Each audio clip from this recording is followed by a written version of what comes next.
guys, Scott here from Outlaw Garage. Today we've got an Englishman, a Scotsman and a 996. Let's hope to God somebody understands this video. Hi, I'm Alan Browning. This is my 1999 996 Carrera 2. I've had it for about 4 years. Didn't start like this. It's been a slow project, but I think I'm almost there. A few more mods and I think it'll be finished. So why a 996? Look, originally I was looking for a 997, probably a Carrera S. But I've always had a thing, especially about the original 996 Cup cars. And then this car came up on my radar. It was originally a West Australian car. A collector had it up in Queensland. Very low kilometres, I think about 28,000 when I got it, which for a 98, it's 99, that's a low case. And I actually pretty much bought it on site and thought I will have a bit of fun with it rather than spending the money I would have spent on a 997. I paid about the price for a Golf GTI. I bought this car. That's amazing. Yeah. It's a hell of a lot of car. Yeah, I know. And the thing is, I look at the Golf GTI now and it's probably worth about 15-20 grand. And this thing has actually gone up in value as well. So, yeah. It's a bit of a dentist car when I got it. It was on 17-inch wheels, complete Savannah interior, including the steering wheel and the seats. Definitely a dentist car. And when it pulled up onto the truck outside my house, I did double take to think, oh wow, it is a bit bog standard. But I decided I'm going to have a little bit of fun with it and create a little project for myself. It's great. Let's take a closer look. So what we're going to do is we're going to take a look in chronological order of the bits that you've done on the car. And most people will think with a 996, first thing you do is at the rear. Yes. Yeah. So we'll have a little bit of a chat about that. Yeah, look, originally the first thing I put on it was a K&N filter, which gave me this lovely induction noise, and for the first couple of weeks I thought this is fantastic, but the more I looked into it, the more I realised it actually was sucking power out of the car. So I took the K&N off and put the standard box back in. And as we were talking about earlier, I have heard that with these, and I've seen in a few other videos on YouTube where they've done reviews of them and then gone, no, you better stick in with the original. Yes, yeah, I found straight away when I put the original box back on, more torque, more low down power. It was just a better box. Yeah. I hummed and hawed about doing the IMS. This is a 98 which has the double barrel bearing, which is a very low possibility of failing. But speaking to my specialist, he said, look, it really is up to you. If you want peace of mind, do the IMS. So I did it. And while we were doing the IMS, we realised... Was it showing any signs of... No, it was looking okay. It was like the day it was fitted. It's only a 30,000 Ks on it as well. So, but you know what? I go to bed at night knowing that I've got a ceramic IMS bearing upgrade. We did find, because a car that had been sitting for 15 years in a collection, the expansion tank, a lot of the air conditioning components need to be replaced. Yeah, so we just did see them this while we were there. All replaced? Yeah, new engine mounts, but that's another story when someone ran up the back of me. Oh! Twice in 1 year. Yeah. The first time was just a new bumper. The second time it was a $35,000 fix because they cracked the just in there. They cracked the inner subframe, engine out, gearbox out, all replaced. I think the final bill was 35 grand. So it completely wrote off the engine, did it? No, just that tiny crack. Okay. The car's fine. We had to replace the subframe, and the final bill, the time it was all sprayed, and was 35 grand. Twice in a year. Almost this amount of money I paid for the car. But that's just it's now back to, and I got new engine mounts and a whole new cats, and so engine wise that's pretty much it with the mounts and the IMS. My next thing I did was the exhaust. It has car graphic, sports mufflers, and they're the version for the Tiptronic, because this is a tip, which makes a bit of a difference, and that made a huge difference. As soon as you get over 3,000, it becomes alive. It becomes a Porsche, I think. And then the other thing, just to add to it, I've got a 200 cross-flow cats on it, which is possibly the best thing I put on. For a sound, it is just beautiful. You can tell the sound difference inside the car. Yes. Not having listened to it outside at the moment, but you can definitely tell the sound difference when you're sat in the car. And it's beautifully compliant as well. I don't know, other cars when you put an exhaust on, from low down you get that rumbly bass. It seems to be with Porsche, anything under 3,000, it's just so easy to drive. Yeah. But as soon as you get the revs up, this thing, I just love it. It just sounds like a Porsche should sound. And of course I've got a little bit more power. And I'm always dropping weight. The secret of this car is the weight. I've shed. So we have had a few people on the channel that have been fascinated with dropping weight on their Porsches. Yeah, well, the exhaust, the mufflers all drop weight. Even the aero kit, we've dropped weight as well. So that looks nice. I do like that. Yeah, that was a lucky find. That I had a friend that said he's still looking for a tackle wing, because I have a friend that has one off a GT3, and I went round the following day, meant to spend 10 minutes, ended up spending 2 hours with this guy talking Porsche, and I ended up buying this this tackle, which I love. I think it's such an iconic 996 wing. Some people love it, some people hate it. I just think it is. I'm a big fan. Yeah, I just think it's so 996. I had the side skirts first of all, and anyone who's eagle-eyed will realise it's a Mark 1 with Mark 2 side skirts. Now I don't pick that up. Yes. I don't notice that. I'm not a massive fan of the Mark 1 side skirts. They're a little bit round and a little bit kit car for me. Okay. And the Mark 2 it just gives it that lovely rake on the car. So I got those off Gumtree. Yeah. Oh well. God bless. Good purchase. God bless Gumtree.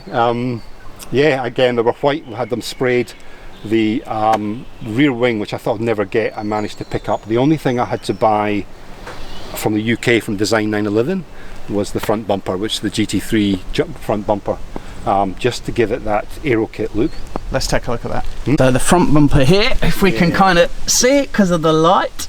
There we go. It's a beautiful thing, and I hate it at the same time because I scrape it on my driveway, I scrape it everywhere. You can see just a few little scratches on there underneath. Yeah, I know, and I've got the plastic tape, which that's what you're seeing hanging down. Yeah. It should have a little GT3 splitter on the front, but there's no way I can put that on. I would lose it every time. Yeah, okay.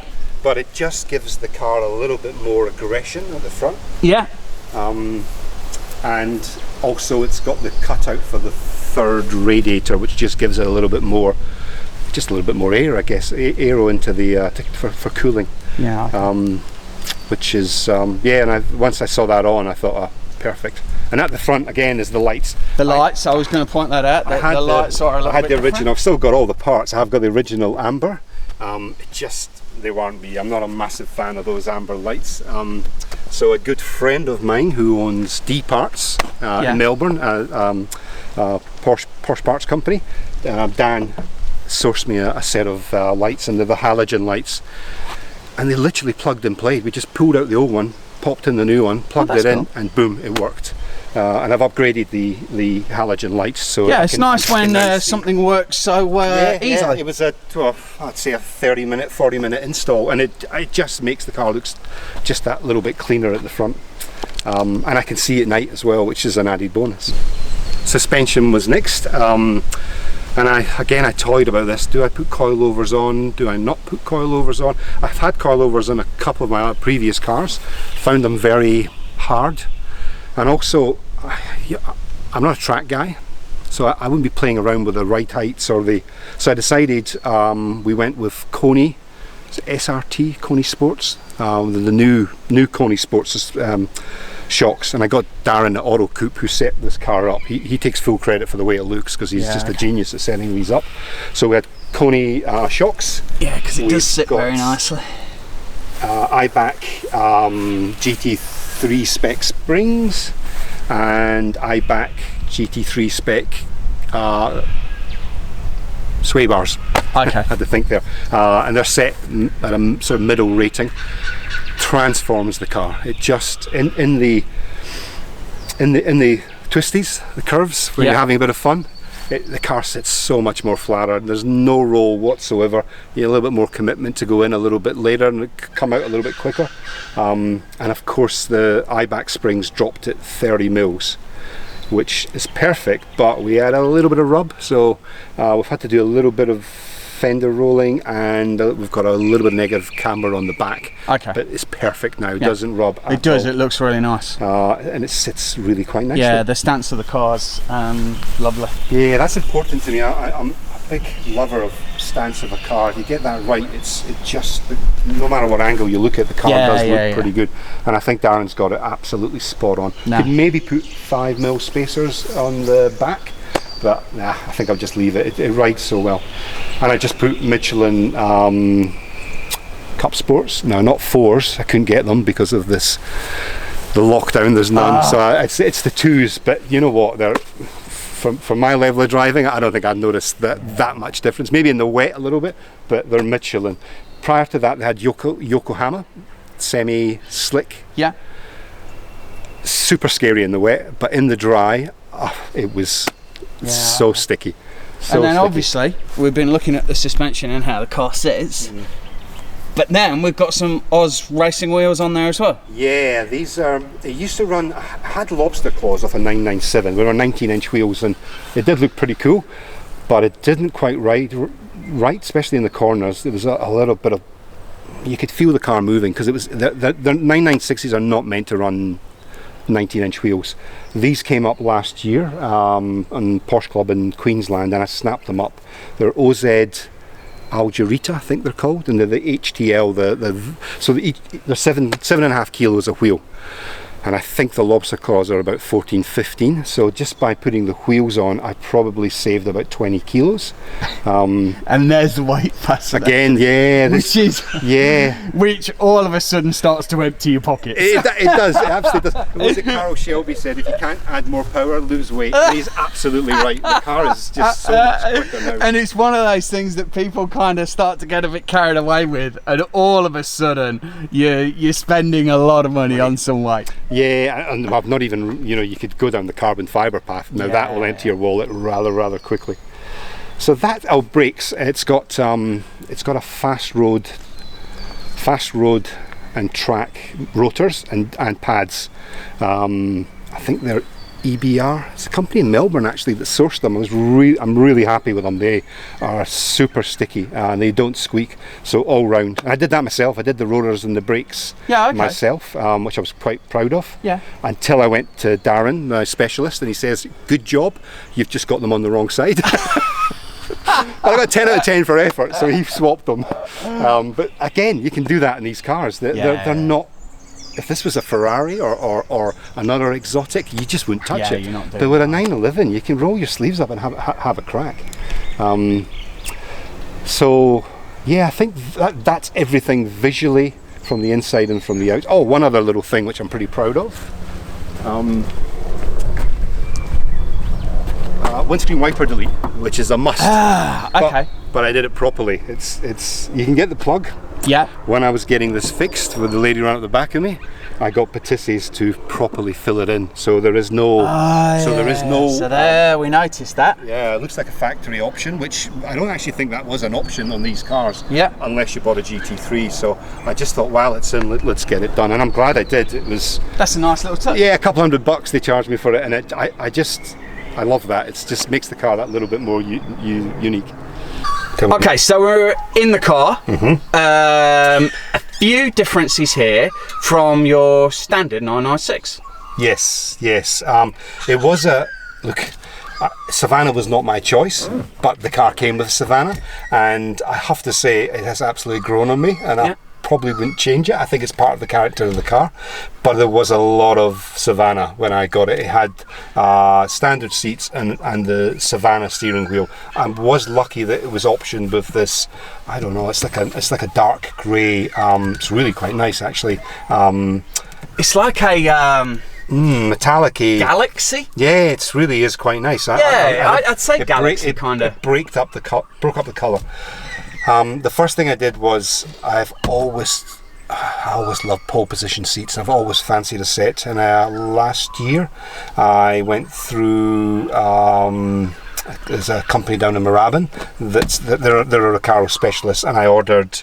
This is I think it's the leather and suede, and I installed these. And again, we're talking about weight. It almost took two of us to lift the seats out. They're so heavy. I reckon I've probably saved 40 kilos on the seats. These things weigh 9 kilos. Because all the electrics add up to the weight, yes, don't they? On electric seats. And my seats had memory seats and all sorts of stuff like that. Okay. And they did not. And up on the twisties, the standard seats, you slide like a bench. You're all over the place. They're so huggy. I love them. My favourite part of them, probably my favourite mod actually, is putting in these seats. So that was the first thing. Steering wheel. This is a Momo Mod 7, which is the deeper dish. Which we were just talking about.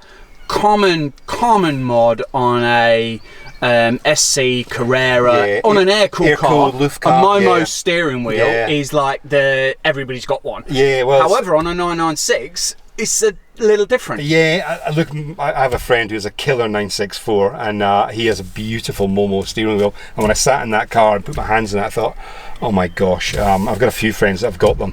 But yeah, I had to lose the airbag. But it's incorporated. It's incorporated beautifully. Well, as air-cooled guys are not concerned about airbags. Yeah. So take your life in your hands. Yeah, absolutely. Yes, it's got one there. Yeah. So your passengers like. And I actually can see the cluster as well, which is so much easier to drive. Yeah. A few Heuer gauges down there, which I custom made myself. Yeah, I saw those. They're very nice. Haven't wired them in yet. That's my next job. Okay. But these started off as, I think, VDO gauges, and I refaced them as well, which I think's got a nice little touch. And finally, the elephant in the room. Elephant. It's a tipper. Yeah, a Tiptronic, which again, it was everyone wants a manual, which is understandable, but this car came with a Tiptronic, and I almost didn't buy it, but then I thought, well, you know what? Let's see if I can live with it.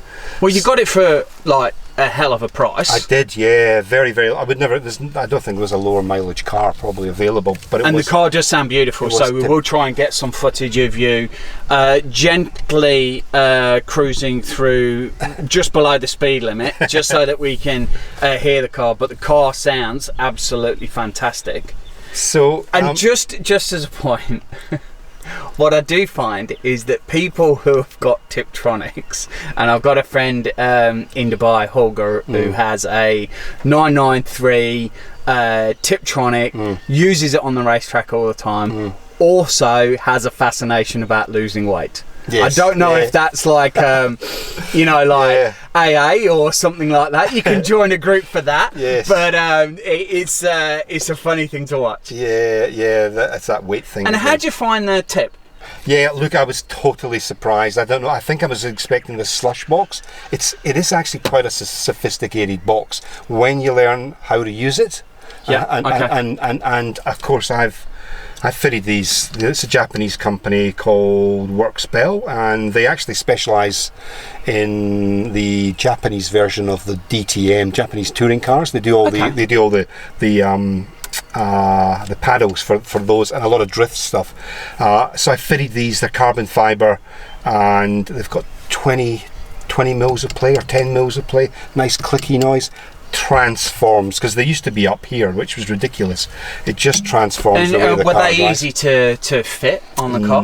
Probably the hardest thing I installed. It took really? a month of going back and forward. I since found out they do a 996 version with a clock spring, and I bought the version that didn't have a clock spring, so I've had to do the old racing trick and actually do the wiring as a loop underneath. Doesn't really affect the driving, but it transforms the way the car drives. You can change mid corner. It's just one flick, and it's a couple of flicks, and you can drop 2 gears. It's never going to be PDK fast, but it's. And to be fair, they sound really solid. Yeah, they are. And they're a really nice touch. Like the interior with the additional gauges you fitted, that steering wheel and the shifter looks really nice, along with these amazing Recaro seats. Like it changes the interior completely. It does. People give the 996 interior a bit of a hard time. It's, you know, you sit in any other car early 90s and it looks terrible. I don't think Porsche did too bad a job of it. It's still got the lovely cluster there that's it has the usual 996 gremlins, like my indicator doesn't self okay, yeah. That's gone. They all need to get that fixed, so I sometimes drive an indicator on like an old man.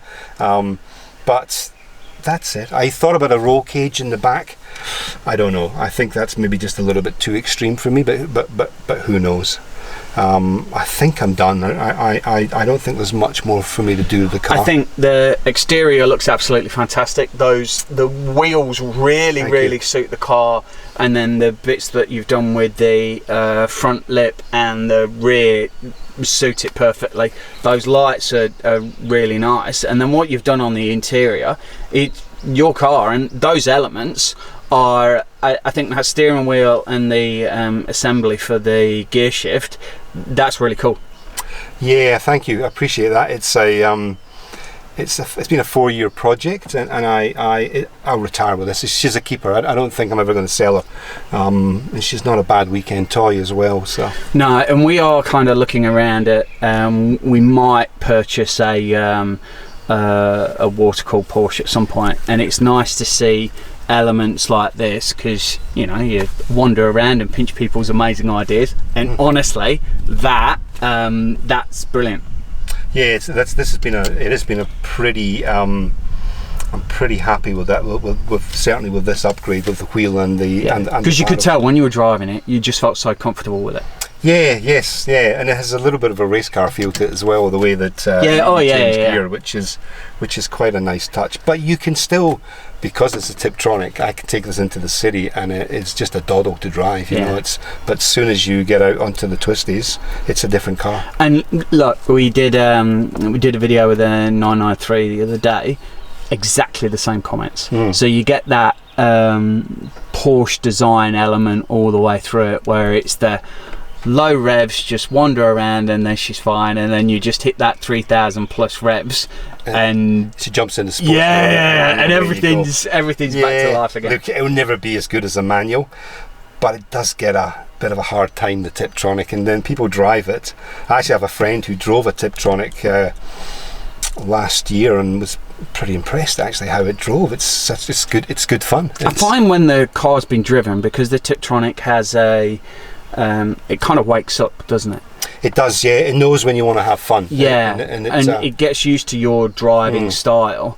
And I've experienced it in again a 993, where the car's battery's been out, car's sat for a long time, and you have to go through the experience of the car's got to wake up. You got to do a fair few 100 kilometers for the gears to get back into life again. But if you've been driving this day in, day out, and the car knows you, and it kind of gets used to that experience. Certainly, when it's in drive mode, it knows when you want to push hard. But I 90% of the time I'm in manual. I use these all the time, and I think when you put it into manual, it's up to you. You can you change whenever you want to change as well, which is pretty and good. I was surprised when we talked about the IMS that I guess because the car was low kilometers, you not had to change the clutch, but then also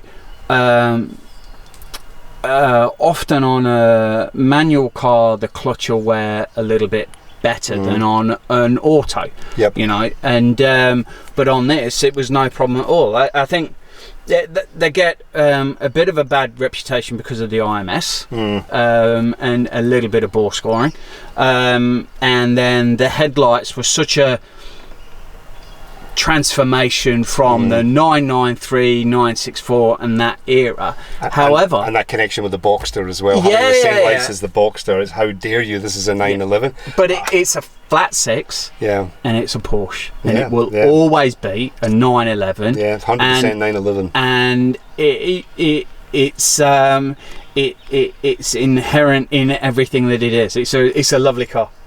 Thank you. I'm pretty happy with her.